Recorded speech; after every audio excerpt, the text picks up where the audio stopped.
बिंदु GS academic physics objective question chapter number 9। चलिए चलते हैं। क्वेश्चन है पहला सिंपल मतलब सरल आवर्त गति, इसके बारे में जानेंगे। सरल आवर्त गति में जो भौतिक राशि का मान नियत रहता है वह है आपका आवर्तकाल टी बड़का टी। कहता है कि सरल आवर्त गति में त्वरण समानुपाती होता है विस्थापन के। सरल आवर्त गति से वस्तु के वेग और त्वरण के बीच कालांतर होता है 90 डिग्री। सरल आवर्त गति के त्वरण और विस्थापन में कालांतर होता है पाई के यानी कि 180 डिग्री। सरल आवर्त गति में किसी कण के लिए मध्यम स्थान पर होती है महत्तम गतिज ऊर्जा। आंसर हो जाएगा बी। कहता है कि इनमें किसका त्वरण एक समान होता है स्वतंत्र रूप से गुरुत्व के अधीन गिर रही वस्तु का। आंसर हो जाएगा बी। सरल आवर्त गति करते हुए एक कण के पथ की लंबाई 0.1 मीटर है, इसका आवर्तकाल 10 सेकेंड है, तो कण का महत्तम वेग हो जाएगा 0.01 पाई मीटर पर सेकेंड। आगे चलते हैं। सरल आवर्त गति करते हुए कण को 0.04 मीटर लंबे पथ पर महत्तम वेग से यानी कि 0.16 मीटर पर सेकेंड है, कण द्वारा प्रति सेकेंड पूरा किया गया दोहन की संख्या क्या हो जाएगी, इसको आपको निकालना हो जाएगा 4/पाई हो जाएगा। आंसर हो जाएगा सी। आगे चलते हैं। किसी सरल लोलक का गोलक पारे से भरा खोखला गोला है, यदि आधे पारे को निकाल दिया जाए तो लोलक का आवर्तकाल क्या हो जाएगा, बढ़ जाएगा। आंसर हो जाएगा ए। आगे है आपका सरल लोलक का आवर्तकाल होता है टी बराबर 2π√L/g। आंसर हो जाएगा आपका ए। जब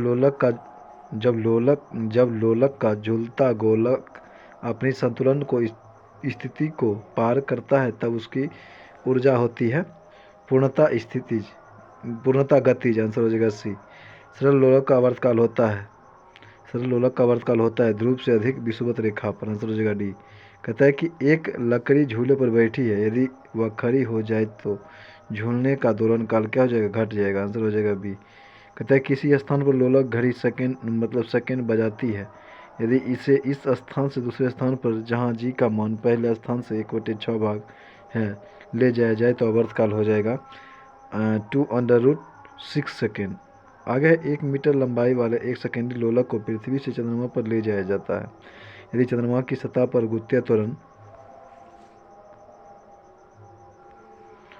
पृथ्वी की सतह पर गुरुत्वीय त्वरण का 1/6 भाग हो तो चंद्रमा की सतह पर सेकेंडी लोलक की लंबाई 6 मीटर हो जाएगा।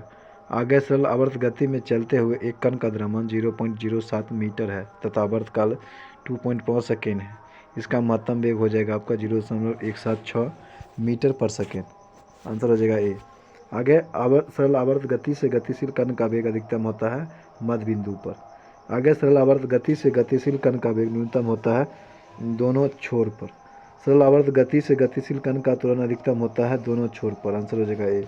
आगे आपका सरल आवर्त गति से गतिशील कण का त्वरण न्यूनतम होता है मध्य बिंदु पर। कहता है कि लोलक का आवर्तकाल पृथ्वी के केंद्र पर होता है 0 और अनंत के बीच। आंसर हो जाएगा आपका सी। कृत्रिम उपग्रह में लोलक की आवर्तकाल होता है 0 और अनंत के बीच होगा। आंसर हो जाएगा सी। एक सरल लोलक ऊपर जाते हुए लिफ्ट में है, इसका दोलन क्या हो जाएगा, 0 हो जाएगा। आंसर हो जाएगा सी। सरल लोलक की लंबाई दोगुना कर दी गई है तो परिवर्तित आवर्तकाल और मूल आवर्तकाल का अनुपात हो जाएगा आपका √2/1। पृष्ठनाभ का बीमा होता है ML0T-2। आंसर हो जाएगा आपका बी।